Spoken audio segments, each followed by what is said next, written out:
Okay, so we're talking about nested quantifiers, section 1.5. So this would be a context in which you have two variables. And in general, those two variables can come from different domains. In the first example I went over, they came from the same domain. It was the domain of people. It could be like people and numbers or something. Anyway, let's say we have our two variables, x and y, and let's say that you have some proposition. All right, so p of xy would have to be some, not proposition, some predicate that relies on both variables. What I want to do is I want to sort of show you little diagrams just to illustrate the differences between these quantifications of those variables. So these are the four different possible ways to quantify two variables. You can say for all x, for all y, p of xy. In this case, this is asserting that p of xy is true for any combination of x and y.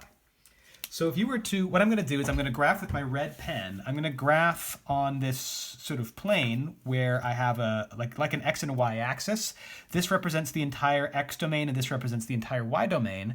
And then an ordered pair in this two-dimensional space would represent a pairing of an x and a y. And I'm going to basically imagine that I'm going to plot the graph of where this proposition is true. Okay, where the predicate is true. So if this is saying for all x and for all y, then it needs to be true given any combination. So what I need to graph with my red pen is basically shade in the entire plane. Okay, so I'm going to shade like this the entire square. Okay, so I'm not very super good at shading here with this marker, but the idea is every single point should be red. Any pairing of an x with a y. Okay, so that's saying it's true for all combinations. Now, the next one is saying for all x, okay, given any x in here, there will exist a y such that p of xy is true. Now, I want you to think like a programmer. If you have some programming experience, think about scope. Within the for all x, we're saying that given any x, so imagine you've grabbed an x. It's an arbitrary x. It could be any x. You've got one. All right, now for that x, there will exist a y. There just needs to exist one y such that p of xy is true. But the y that satisfies it could be different depending on which x you grab. Now, there needs to be a y no matter which x you grab, because it does say for all x, but the y could be different. When you have it in this order, when the y is inside the scope, when the exists y is inside the scope of for all x, then it can depend on the particular x in question. So I'm going to represent an example of this. I'm going to represent it by a graph that kind of wobbles up and down like this. And it covers the entire x domain. As you can see, we're going right from one side of the x domain all the way to the other. So every x is satisfied, but for each x there exists one y, and the y is different depending on the x. So that's an example of what it could look like for that quantification. Now for this quantification, you can see the only difference is I've swapped the order. Now we're saying there exists y such that for all x. Again, think about scope. The for all x is being asserted within the scope of there exists y. So we're already asserting there's going to exist a y such that for any x, p of xy is true. Now this is saying there's going to be one y such that paired with any x, p of xy is true. That would be represented by a straight, flat line that is like a constant at that particular y element.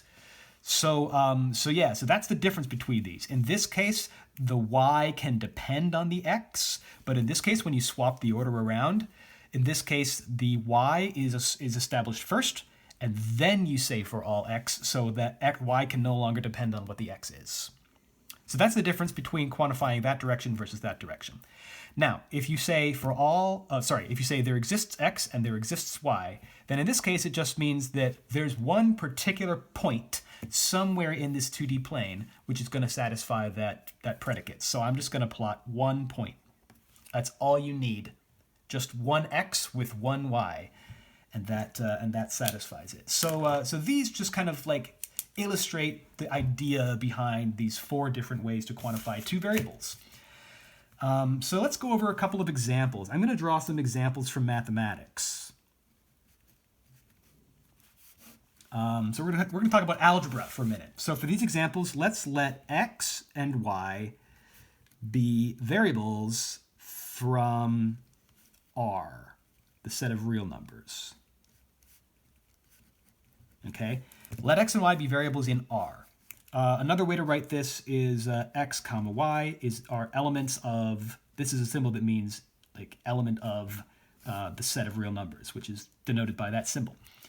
We're going to start using more of this sort of notation when we get to learning about sets in chapter 2.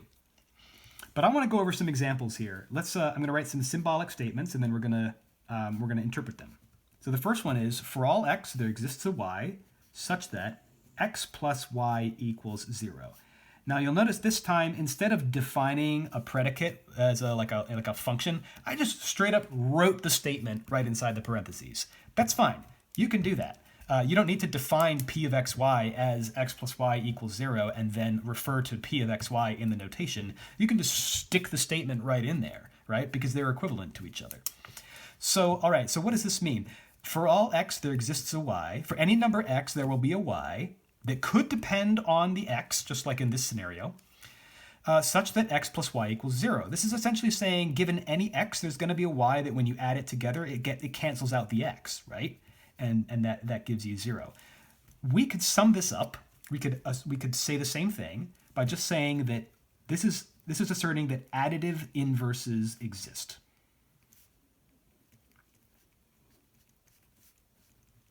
That is opposites. Like 5 has an opposite. It's -5. And when you add them together, you get 0. 0 has an opposite. It's 0, right? 0 plus 0 equals 0. 7.2 has an opposite. It's -7.2. -7.2 has an opposite. It's +7.2. That's all that's saying, right? For any x real number, there's going to be another number that when you add them together, you get 0. Happens to be unique, by the way, meaning there's exactly one. And I wasn't actually planning on doing this, but I think I'm going to go ahead and tell you that if you put an exclamation point after the there exists symbol, that means unique. The opposite of a number is unique. There's only one, right? So for all x, there exists unique y. This is different. It's beyond just there exists a y. It's only one y. So that's my first example. The second example I want to look at is for all x, for all y, x plus y equals y plus x. So this is quantified with any x and any y. Given any two numbers, x plus y equals y plus x. That's just the commutative law, right? This is just saying addition is commutative. That's all. And it's true given any two numbers, x and y. That's why it's quantified like that. And so my third example is there exists x for all y such that xy equals y. Okay. Notice that the exists and the for all is in the opposite order. So now the particular element that we're asserting the existence of cannot depend on which element we choose from the domain for the other one, right? So here is a particular x. Might not be the only one, but we're asserting that there exists an x such that if you pair it with any other y, xy equals y. What is this? If xy equals y, it's essentially like multiplying by x didn't do anything. What do you call it when combining with a particular element has no effect? It's called an identity operation, right? It's called an identity law. So this statement is saying that a multiplicative identity element, so that would be a number which when you multiply it by anything else has no effect, right? It still equals the thing you multiplied by. So a multiplicative identity element exists in the real numbers. What is that element? I bet you know. It's 1, right? Happens to also be unique. So we could have said unique here. I could have put an exclamation point there as well. It happens to be unique in the real numbers. So there we go. There's just some examples of what those mean. I hope that these examples have helped you understand, as well as the diagrams, I hope have helped you understand why order matters when you are quantifying your variables and how it changes the meaning of the statement. you know, this was an example where the existence, the element that existed could depend on which element you were pairing it with, right? Additive inverses, the opposite of a number depends on which number you're talking about. But the multiplicative identity does not depend, right? 1 is 1 no matter what. 1 has its property of identityness no matter what element you're multiplying it by, right? So that's the difference.